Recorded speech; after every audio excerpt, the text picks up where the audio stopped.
जय श्री राम, जय शंकर मोचन महाबली हनुमान की जय। जय महाकाल। गुरुदेव প্রণামনীয়, প্রভু প্রণামনীয়, প্রভু প্রণামনীয়। তো গুড মর্নিং ফ্রম উজ্জয়ন মহাকাল। এখন ঘড়িতে বাজে 7:30। আমরা বেরিয়ে যাচ্ছি উজ্জয়ন থেকে ওমকারেশ্বরের দিকে। ওমকারেশ্বর যেতে আমাদের 4 ঘন্টা মতো সময় লাগবে। আর এই সামনের দোকান আমরা একটু চা খেয়ে নিলাম, খেয়ে নিয়ে আমরা বেরিয়ে যাচ্ছি সোজা।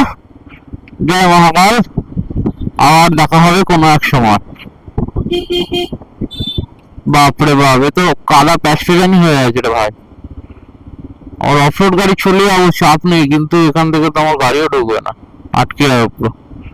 ওই পরটা চলে গেলে হতো, কিন্তু ওই পরের অবস্থাও খারাপ। তো চলো, আমরা কাদা প্যাস্টেজানি থেকে বেরিয়ে গেছি। আর পা পুরো একদম কাদাটা একদম লোটপাট হয়ে গেছে বাবা। জয় মহাকাল, আসছি বাবু। তো নেক্সট টপিক হচ্ছে আমাদের ওমকারেশ্বর। ওমকারেশ্বরে মেনলি আমাদের দুটো জায়গা ভিজিট করা রয়েছে। ওমকারেশ্বরে ভিজিট করা হচ্ছে ওমকারেশ্বর জ্যোতির্লিঙ্গ, আর তার পাশে নদীর এপারে রয়েছে, নর্মদা মার এপারে রয়েছে মমলেশ্বর জ্যোতির্লিঙ্গ। তো এই দুটো আমরা দর্শন করব। তো আশা করি ইনাফ টাইম তো করে নেক্সট ডে আমাদের আবার বেরিয়ে যেতে হবে। কেন নেক্সট ডে আমাদের 350 কিলোমিটার রাইড আছে, তো রাইডটা আরো বড় হবে। তো সেই জন্য নেক্সট ডে আমাদের আর একটু দূরে, আর একটু তাড়াতাড়ি বেরোতে হবে। আজকে আমরা 7:30 বেরিয়েছি, 7:30 বেরোলে আমাদের চলবে না। আর এখানে কোনো সিগন্যালের বালাই নেই যে এরকম ভাবে চালায়, তো আমাদের দেখে চলতে হবে। মানে এখানকার একটা কথাতেই বুঝে নাও কন্ডিশনটা কেমন। এখানে কন্ডিশন হচ্ছে, লোক যদি তোমাকে মেরেও দেয়, তুমি ভালোভাবে যাচ্ছ, লোক কেউ যদি বাইকে আসছে, অটোতে আসছে, মেরেও দেয়, মেরে দিয়ে বলে আপ দেখতে নিয়ে চল सकते, মানে এরকম ব্যাপার। তো ঠিকঠাক ভাবে চলতে হবে। আরে এখান থেকে বেরিয়ে যাবো। আর ওমকারেশ্বর যাওয়ার জন্য দুটো রাস্তা রয়েছে। একটা হচ্ছে দিওয়াস রোড হয়ে, যেটা থেকে আমরা ঢুকেছি, দিওয়াস রোড হয়ে দিওয়াসের পাশের থেকে দিওয়াস বাইপাস করে ঢুকে যাব আমরা, ইন্দোর বাইপাস করে বেরিয়ে যাব। আর একটা রুট আছে যেটা আমরা ভেতর থেকে যাব, কিন্তু এই রাস্তাটা 5 কিলোমিটার কম আছে ঠিকই, 7 কিলোমিটার সরি। তো এটা 38, ওটা 45। তো আমরা 145 কিলোমিটারটাই ধরবো, কারণ আমরা যদি 145 কিলোমিটার না ধরি তাহলে আমাদের গ্রামের ভেতরে রাস্তা আরো খারাপ, আর তার মধ্যে বৃষ্টি হওয়ার চান্স আছে, কাদা প্যাচপেচে একদম 12টা বেজে যাবে। তো সেই জন্য আমরা চাপাচাপি না করে একদম সোজা বেরিয়েই যাচ্ছি। আর আকাশ ওয়েদার দেখছি পুরো মেঘলা করে আছে। আমি ওয়েদার ফোরকাস্টে দেখলাম আপাতত মেঘলা থাকবে, বৃষ্টি হওয়ার চান্স নেই। বাট একটা দেড়টা দুটো নাগাদ ওমকারেশ্বরে বৃষ্টি হতে পারে, তো চান্স রয়েছে। তো সেই হিসাবে প্ল্যান করে নিয়েছি, সেই হিসাবে দেখলাম 4 ঘন্টা লাগবে। একবার হল নিলে আশা করি পৌঁছে যাবো। 150 কিলোমিটার আমি একবারে টেনে দিতে পারবো, সেটা কোনো সমস্যা নেই, আমার গাড়িও টেনে দিতে পারবে। কিন্তু একবার হল নিয়ে নেওয়া ভালো। হল নিলে মাইন্ডটা ফ্রেশ থাকে, পা সচল থাকে, তো চাপ হয় না। বাইকে যারা আমরা রাইড করি তারা তো সবাই আশা করি জানো যে কেন আমি কথাটা বললাম। আর এই সামনে যেটা দেখছো, এটা হচ্ছে উজ্জয়নের মহামৃত্যুঞ্জয় দ্বার। তো আমরা উজ্জয়নকে টাটা বলে বেরিয়ে পড়লাম ওমকারেশ্বরের দিকে, বলে আবার আরেকটা জ্যোতির্লিঙ্গ। তো চলো ঝটপট করে যতটা তাড়াতাড়ি টেনে দেওয়া যায়, যতক্ষণ ভালো রাস্তা টেনে দিতে হবে। কারণ ম্যাপেও দেখছিলাম বা আদার্স ইউটিউব ভিডিওতে দেখেছিলাম, রাস্তায় কিছু কিছু জায়গায় কাজ হচ্ছে। ওমকারেশ্বর যেতে নাহলে 140 কিলোমিটার যেতে 4 ঘন্টা টাইম লাগছে, মানে বুঝতেই পারছো কিরকম। ম্যাপ 4 ঘন্টা দেখাচ্ছে, মানে বুঝতেই পারছো কিরকম রাস্তা। তো আর তার মধ্যে দিনও হয়ে গেছে, যদি আমরা আরো ভোরবেলা বেরোতাম তাহলে রাস্তা ফাঁকা পেতাম, বাট এখন আরো দিন হয়ে গেছে, খুব একটা ফাঁকা পাবো বলে আমার মনে হয় না। তো যতটা পারবো টেনে দিয়ে আমরা বেরিয়ে যাবো। তো চলো যেতে যেতে রাস্তার ভিউ এনজয় করো, আর আমরা চলতে থাকি। তো দেখতে দেখতে আমরা উজ্জয়নের শেষ মোড়ে চলে এসেছি। এখান থেকে সোজা দুটো রাস্তা ভাগ হয়ে গেছে, একটা দিবস দিকে যাচ্ছে যেটা ভোপালের সাইড ঢুকছে, আর একটা যাচ্ছে তোমার সোজা ইন্দোরের দিকে। তো ইন্দোরের দিকে রাস্তাটা অ্যাভয়েড করার চেষ্টা করো। আমি সবাইকে প্রেফার করবো যে ইন্দোরের দিকে রাস্তাটা যেও না, কারণ এই রাস্তাটা তুমি বড় রাস্তা পাচ্ছ, ওখানে শুধু স্ট্রেট হাইওয়ে পাবে, গ্রামের ভেতরে রাস্তা পাবে ইন্দোর অব্দি। তারপরে ইন্দোরের ভেতর থেকে গিয়ে তুমি এই রাস্তাতেই উঠবে। ওই রাস্তাটা যেরকম বললাম 138 কিলোমিটার, এই রাস্তাটা 145 কিলোমিটার। তো 138 কিলোমিটার 50 মিটার 50 কিলোমিটার যদি আমি সিঙ্গেল স্টেট হাইওয়ে চালাই, তার থেকে ভাই আমি 7 কিলোমিটার আমি এক্সট্রা যাবো, তার থেকে আমার ভালো হবে না? 7 কিলোমিটার এক্সট্রা গিয়ে যদি আমি এরকম হাইওয়ে পাই, আমার গাড়িও ভালো থাকবে। 7 কিলোমিটারটা ম্যাটার করে না, অনেক সময় ম্যাটার করে আমরা কিরকম ফোর্সে চালাচ্ছি বা কিরকম ভাবে আমরা গাড়িটাকে টেনে নিয়ে যাচ্ছি, গাড়ির কন্ডিশন কিরকম রাখছি। ওকে, তো এটাই হচ্ছে বৃত্তান্ত। তো এই জন্য আমরা এই রাস্তাটাই ধরেছি। তোমরা চেষ্টা করো এই রাস্তাটা ধরা, তাহলে তোমাদের খুব ভালো হবে। যারা আসছো এই রাস্তা দিয়ে এলে তোমাদের জন্য খুব বেটার হবে। ওকে, সামনে দেখো সাইনেজ বোর্ড পেয়ে গেছি, গ্যারেজ যাচ্ছে 136 কিলোমিটার বাঁদিকে, দিল্লি বাঁদিকে, ভোপাল সরিয়া। তো আমরা ভোপালের দিকটাই যাবো। ওখান থেকে দিবস ঢোকার আগে আমরা দিবস ক্রস করে নেবো, চিন্তা নেই। তো নিচ থেকে যারা দিল্লির দিকে যেতে চাও, এখান থেকে নিচ থেকে চলে যাবে, এই সাইড থেকে বাঁদিক মারলে তোমরা দিল্লিতে পেয়ে যাবে। আমরা দেখতে দেখতে দিবস যাওয়ার যে রাস্তা থেকে ডান হাতে তোমার বাইপাস বেরোচ্ছে, দিবস সিটিকে না ঢুকে দিবসকে আমরা বাইপাস করে বেরিয়ে যাবো। তো সেই রাস্তাটা আমি আর ঢুকলাম। আর সামনে দেখো তোমাদের দেখাচ্ছি, মেঘ তো করে রয়েছে, কিছুক্ষণ আগে একটুখানি রোদ উঠেছিল, মেঘ তো করে রয়েছে, কিন্তু এখন ঘড়িতে বাজে 8:30। আর এখানকার মাহল দেখো, মনে হচ্ছে সকালবেলা 6টা 6:30 এরকম লাগছে। এখন আমরা পূর্বদা বলে একটা জায়গার উপর থেকে এখন যাচ্ছি, আর সামনে কুয়াশা প্রচন্ড উড়ে আছে। আমার নিজের হচ্ছে হাওয়া দিচ্ছে, মেঘ করে আছে বলে হাওয়া পর্যন্ত দিচ্ছে। হাওয়া দেওয়ার জন্য আমার যে মোবাইল মাউন্ট করা আছে হেলমেটে, সেটাও একটু তাল খাচ্ছে মাঝে মাঝে। তো ওগুলো কিরকম আওয়াজ হচ্ছে। আমি কিন্তু গাড়ি বেশি স্পিডে চলছে না, গাড়ি চলছে আমার 76-75 গাড়ি চলছে, ঠিক আছে? তো তার মধ্যে এরকম হচ্ছে এখনো বোঝে জায়গাটা, মানে এদিকটা কিরকম, এদিক থেকে ঠান্ডা পড়ে যাচ্ছে, ঠিক আছে? আর তোমরা সকলে যখন ঢুকবে, ঢোকার সময় দেখবে হাইওয়ে পাবে 752D, আই থিঙ্ক 752D একটা কিছু ছিল। ওই হাইওয়েটাকেই ধরবে, ধরলে একদম সোজা তোমরা ইন্দোর বাইপাস করেই ধরবে। ইন্দোর বাইপাস করে যে আমরা উদ্যান থেকে যে সোজা রাস্তাটা নিলাম না, দেখালাম তোমাদেরকে, ওই রাস্তাটা বেরোবে। তো তোমরা ওই রাস্তাটা না ধরে যদি এই রাস্তাটা করে বলতে যা 7 কিলোমিটার বেশি করবে, কিন্তু তোমার এত সুন্দর রাস্তার মধ্যিখান থেকে এই রাস্তাটাই লাস্টে গিয়ে কানেক্ট হবে।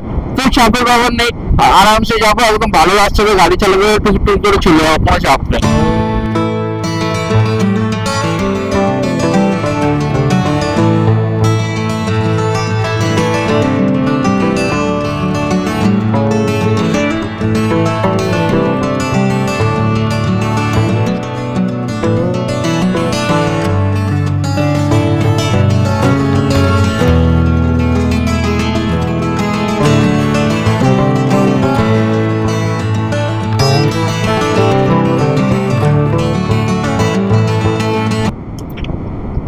তোমার দূরে একটা দেখতে পাচ্ছ, ওখানে একটা জায়গা আছে, ওটা কিন্তু একটা ছোটখাটো কিলা আছে। আগেকার দিনে একটা কিলা আছে উঁচু মতো, যেটা ছোট মতো দেখতে পাচ্ছ। আমার এখান থেকে খালি চোখে তো ভালো দেখতে পাচ্ছি, মোবাইলে জানি কতটা শো হচ্ছে। ওই জায়গাটা ছোট কিলা আছে। তো দেখতে দেখতে আমরা চলে এসেছি সিটি ইন্দোরে। তো এইটা হচ্ছে ইন্দোর সিটি। ইন্দোর সিটির ভেতর থেকে যাচ্ছি। সামনে তোমাদের একটা জিনিস দেখাবো বলে একটুখানি দাঁড়াচ্ছি, দাঁড়াও।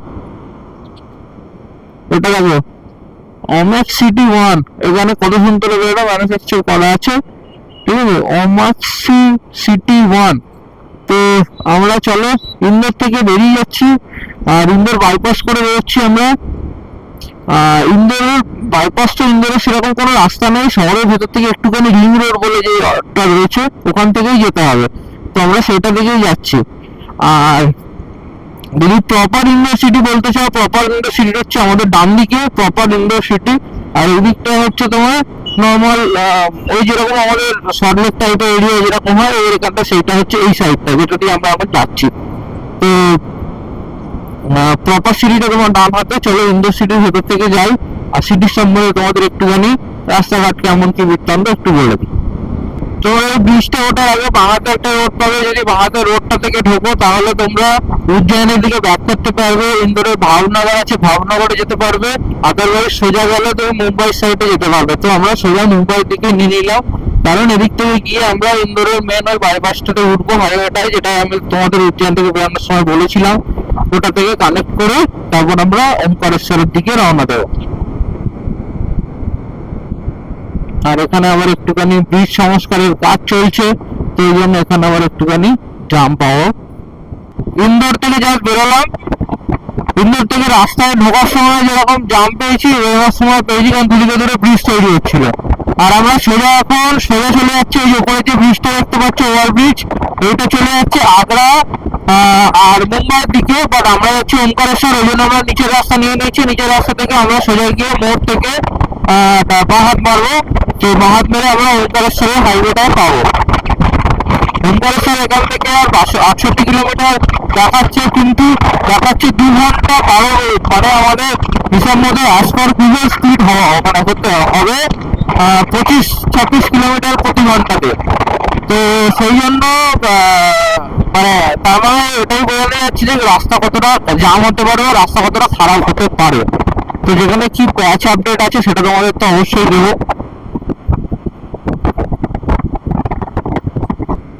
সামনে ছোটখাটো পাহাড় দেখা যাচ্ছে। এবার আমরা আবার পাহাড়ের সেই রাজ্যে প্রবেশ করতে চলেছি।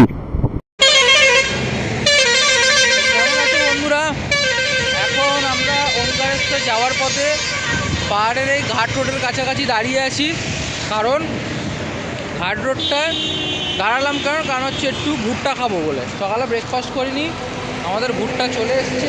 বিশাল গরম, এই যে আমাদের ভুট্টা চলে এসছে, ভুট্টা খাবো। এরম পাহাড়ের মাঝে বসে এরম ভুট্টার মজাই তো আলাদা, তাই না? চলো তাড়াতাড়ি করে ভুট্টাটা খেয়ে নিই।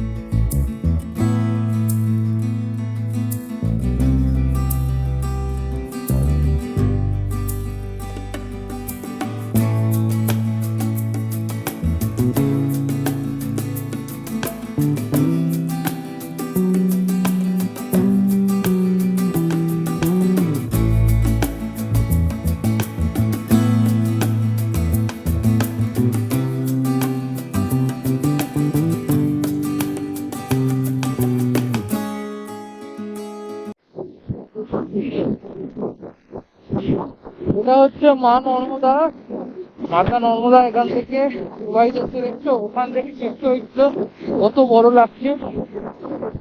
এটা মা নর্মদা নদী। এই নদী থেকেই যে কোনো পাথর ওঠে। ইংলিশে একটা কথা আছে, নর্মদা কা হার পাথর শঙ্কর, হার শঙ্কর শঙ্কর, এরকম একটা কথা আছে। তো নর্মদা নদী যেই পদার্থ থাকবে পুরোটাই শঙ্কর হিসাবে ধরা হয়। তো এখানে নর্মদার তট দেখি আমরা ট্রাই করবো। যদি এখন টাইম থাকে, মানে সরি, হোটেলে স্নান করবো না আজকে, হোটেলে স্নান করবো না আজকে, মা নর্মদায়।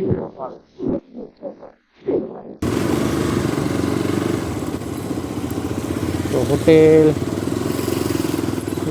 होटल मामलेश्वर इस साइड में है, इधर से यहाँ से जाइए 100 मीटर आगे। अच्छा, स्टेशन वहाँ से एकदम नीचे राइट डालना, भुवनेश्वर तक गाड़ी पहुँच जाएगी। अच्छा। होटल वोटल उधर ही मिल जाएगा। अच्छा, थैंक यू।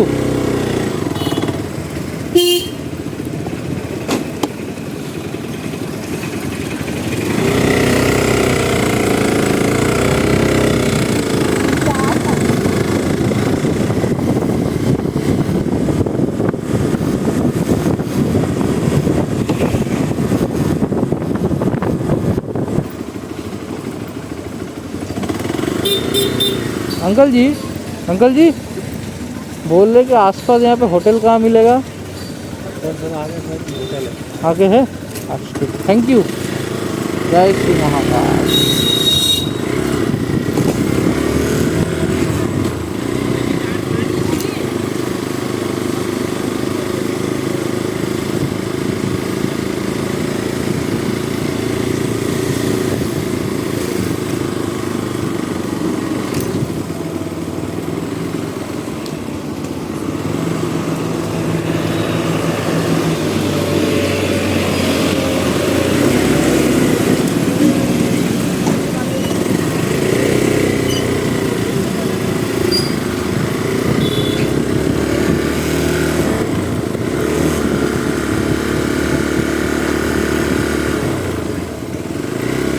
सिडनी होटल, बिना अनुमति के गाड़ी लगाना मना है।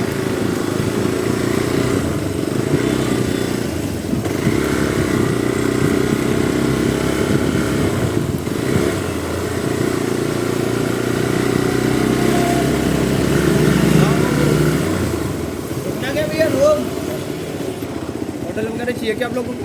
होटल तो चाहिए, जी देख लीजिए ना, ये लेकिन मेरा गाड़ी रखने का जगह कहाँ है? गाड़ी सामने पार्किंग है होटल में नहीं है?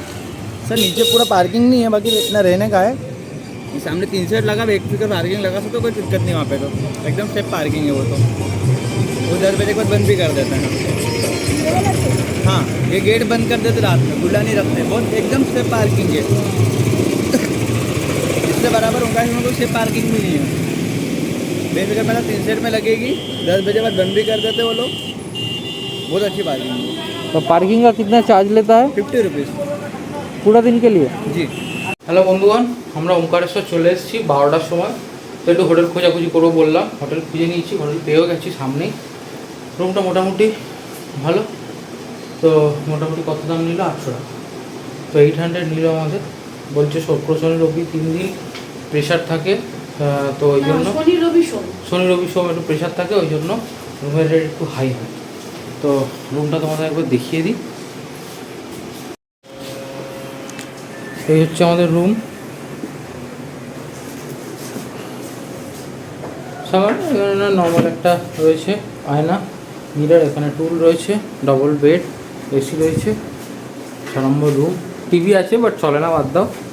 আর বাথরুমটা মোটামুটি ছোটোর মধ্যে বাথরুমটা ঠিক আছে। তো চলো আমরা তাড়াতাড়ি চেঞ্জ করে নিই, নদীতে স্নান করতে যাবো, আবার পরে কথা বলছি।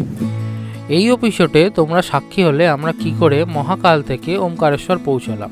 নেক্সট এপিসোডে তোমরা দেখবে মা নর্মদাকে কেমন করে আমরা পুজো দিলাম, ওমকারেশ্বর মন্দির আমরা কেমন দর্শন করলাম, মাবলেশ্বর মন্দির আমরা কেমন দর্শন করলাম। পুরোপুরি নর্মদা নদী এবং ওমকারেশ্বর মামলেশ্বরের ব্লগ।